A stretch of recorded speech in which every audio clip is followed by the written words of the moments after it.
মেয়ে এখানে ঘুমিয়ে গেছে। সকালবেলা ওর বাবা ঘুম পাড়িয়ে দিল, দোলনাতেই শুয়ে দিয়েছি। আর এই যে আজকে রান্না করেছি সিম্পল মেনু। আজকে গ্যাসে রান্না করিনি, গ্যাস একদম মুছে টুছে রেখেছি। এই যে এখানে ডাল করেছি ধনে পাতা আর পেঁপে দিয়ে, এখানে আলু ভাজা, আর এখানে আছে ভাত। তোমার দাদাভাই কাজে বের হবে, সকাল সকাল খেয়ে নিবে। এখন বাজে 8টা 14, আমার রান্না বান্না কমপ্লিট। এখন অন্যান্য কাজগুলো করতে হবে। তোমার দাদাভাই এখন মশারি দিয়ে দিচ্ছে।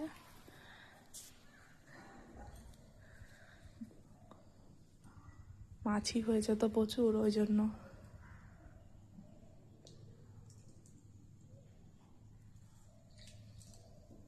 কত সাবধানে যে কাজ করতে হয়, একটু আওয়াজ হবে তো উঠে যাবে।